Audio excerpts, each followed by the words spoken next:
JCR അക്കാഡമിയിലേക്ക് എല്ലാവർക്കും ഒരിക്കൽ കൂടി സ്വാഗതം. ആദ്യം തന്നെ റിക്വസ്റ്റ് ഉണ്ട്, നിങ്ങൾ ആദ്യമായിട്ടാണ് ചാനൽ കാണുന്നതെങ്കിലോ ഇതുവരെ സബ്സ്ക്രൈബ് ചെയ്തിട്ടില്ല എങ്കിലോ ഇന്ന് തന്നെ സബ്സ്ക്രൈബ് ചെയ്യുക. അതോടൊപ്പം തന്നെ ബെൽ ബട്ടൺ ക്ലിക്ക് ചെയ്താൽ മാത്രമേ ഞാൻ ക്ലാസ് അപ്പോൾ തന്നെ നിങ്ങൾക്ക് നോട്ടിഫിക്കേഷൻ ലഭ്യമാവുകയുള്ളൂ. LP-UPയുടെ ഇന്റർവ്യൂ വരാൻ പോവുകയാണ് അല്ലേ? അപ്പോൾ അതിനുവേണ്ടി തയ്യാറെടുക്കുന്ന ഉദ്യോഗാർത്ഥികൾക്കുള്ള പ്രധാനപ്പെട്ട ചില ചോദ്യങ്ങളാണ് ഇന്നത്തെ ക്ലാസ്സിൽ നമ്മൾ ഡിസ്കസ് ചെയ്യാൻ പോകുന്ന. ഇന്ന് നമ്മൾ ഒരു ചോദ്യം, പ്രധാനപ്പെട്ട ഒരു ചോദ്യം, അതിന്റെ ഉത്തരവുമാണ് നമ്മൾ ഡിസ്കസ് ചെയ്യാൻ പോകുന്നത്. നമ്മൾ പ്രധാനമായിട്ടും മനസ്സിലാക്കേണ്ട ഒരു പ്രധാനപ്പെട്ട കാര്യം എന്താണെന്ന് ചോദിച്ചാൽ, നമ്മൾ മറ്റുള്ളവരിൽ നിന്ന് വ്യത്യസ്തമായി ഉത്തരങ്ങൾ പറയാൻ വേണ്ടിയിട്ട് ശ്രദ്ധിക്കണം. അങ്ങനെയാണെങ്കിൽ മാത്രമേ നമുക്ക് കൂടുതൽ മാർക്ക് സ്കോർ ചെയ്യാൻ പറ്റുകയുള്ളൂ. ഒരു നല്ല ടീച്ചർ എങ്ങനെ ആയിരിക്കണം എന്ന് ഒരു ചോദ്യം നിങ്ങളോട് ഇന്റർവ്യൂവിൽ ചോദിച്ചാൽ നിങ്ങൾ അതിനുള്ള ഉത്തരം എങ്ങനെയായിരിക്കും പറയുക?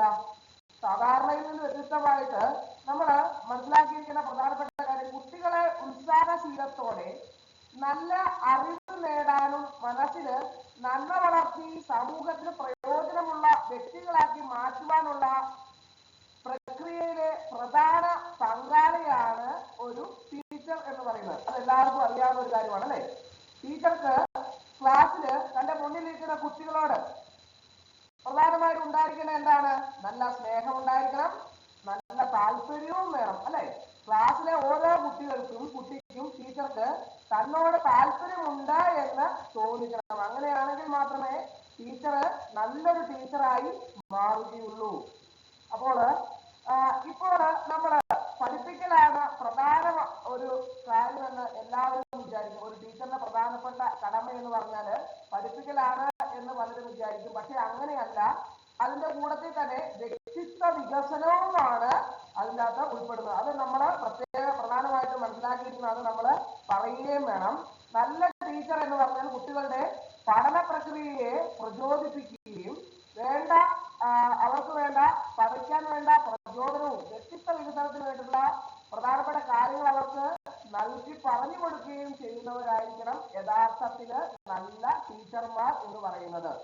അപ്പോൾ അങ്ങനെയുള്ള കാര്യങ്ങളെല്ലാം തന്നെ നമ്മൾ ചോദിക്കുമ്പോൾ ഉത്തരം പറയണം. അതുപോലെ തന്നെ ഈ ടീച്ചർക്ക് പ്രധാനമായിട്ടും നമ്മൾ പറയേണ്ട ഒരു പ്രധാനപ്പെട്ട കാര്യം, വേണ്ട വിദ്യാഭ്യാസ യോഗ്യത നിർബന്ധമാണ് എന്ന് എല്ലാവരും പറയണം. അതോടൊപ്പം തന്നെ ടീച്ചർക്ക് പ്രസന്നതയും കഴിവും സാമർഥ്യവും ഉണ്ടാകണം, നല്ല ചിന്താശക്തി വേണം, വിശ്വസ്തത വേണം, ഗുണകാത്മകയും വ്യക്തമായും തനിക്ക് ചുറ്റുമുള്ളവർ നന്നായി കേൾക്കുന്ന രീതിയിൽ സംസാരിക്കാനും കാര്യങ്ങൾ പറഞ്ഞ് മനസ്സിലാക്കാനുള്ള കഴിവ് ഉണ്ടായിരിക്കണം, കാണാൻ ഭംഗിയുള്ള രീതിയിൽ വൃത്തിയായി വസ്ത്രധാരണം ചെയ്തിരിക്കണം, വിനയാന്വിതമായിരിക്കണം, മുഖത്ത് പുഞ്ചിരി ഉണ്ടാവണം, കുട്ടികളെ ശ്രദ്ധിക്കാനും സംരക്ഷിക്കാനും കഴിയണം, അവരുടെ സ്വഭാവ രൂപീകരണത്തിന് മുൻഗണന നൽകണം, ശുചിത്വം വേണം, ക്ലാസ് മുറിയിൽ ശുചിത്വം നിഷ്കർഷിക്കണം, അതുപോലെ തന്നെ സത്യസന്ധത അനിവാര്യമായ ഗുണമാക്കണം, കുട്ടികളെയും അത് ശീലിപ്പിക്കണം,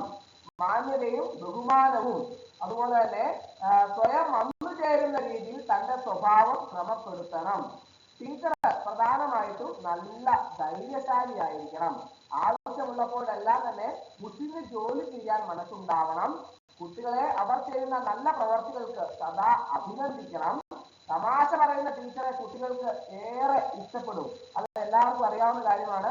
അപ്പോൾ അങ്ങനെ ആയിരിക്കണം ടീച്ചർക്ക് നല്ല വായനാശീലം ഉണ്ടായിരിക്കണം, എങ്കിലല്ലേ അറിവ് വർദ്ധിക്കുകയുള്ളൂ.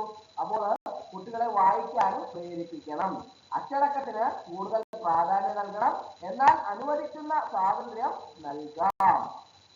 അതുപോലെ തന്നെ മറ്റൊരു പ്രധാനപ്പെട്ട കാര്യം, കുട്ടികളെ ഭയപ്പെടുത്തരുത്, കുട്ടികളെ ക്ലാസ് റൂമിലോ അതിന് പുറത്തോ ആക്ഷേപിച്ചും തരം താഴ്ത്തിയും സംസാരിക്കരുത്, മറ്റു കുട്ടികളുമായി താരതമ്യം ചെയ്യരുത്, കുട്ടികളെ ക്ഷമയോടെ കേൾക്കുന്നവരായിരിക്കണം ഒരു നല്ല ടീച്ചർ. പഠനത്തിൽ പിന്നിലാവുന്ന കുട്ടിയെ കുറ്റപ്പെടുത്താതെ പ്രത്യേകമായി അരികിൽ വിളിച്ച് ആത്മാർത്ഥതയോടെ താൻ സഹായിക്കാമെന്ന് പറഞ്ഞ് അടിക്കടി പ്രോത്സാഹിപ്പിക്കണം. അങ്ങനെയുള്ള ടീച്ചർമാരാണ് ഒരു നല്ല ടീച്ചർ. അതുപോലെ തന്നെ കുട്ടികളുടെ ചോദ്യങ്ങൾക്ക് വ്യക്തമായി മറുപടി നൽകണം. മറുപടി ഉടൻ പറയാനാവില്ലെങ്കിൽ വേണ്ട രീതിയിൽ ആലോചിച്ചും റെഫർ ചെയ്തും പിറ്റേ ദിവസം പറയണം. സ്കൂളിൽ കുട്ടികളെ തല്ലുകയോ നിയന്ത്രണം വിട്ട് ശാസിക്കുകയോ അരുത്. തന്റെ സ്വകാര്യ പ്രശ്നങ്ങൾ ജോലിയെ ബാധിക്കാതെ നോക്കണം. അത് പ്രധാനപ്പെട്ട ഒരു കാര്യമാണ്. അപ്പോൾ അതെല്ലാം തന്നെ ഉൾക്കൊള്ളിച്ച് വേണം, ഇത്രയും കാര്യങ്ങൾ ഉൾക്കൊള്ളിച്ച് വേണം എന്താണ് ഈ ചോദ്യത്തിന് ഉത്തരം നൽകാൻ. അപ്പോൾ ഒരു നല്ല ടീച്ചർ എങ്ങനെയായിരിക്കണം എന്നുള്ളതിനെ കുറിച്ചാണ് നമ്മൾ ഡിസ്കസ് ചെയ്തത്.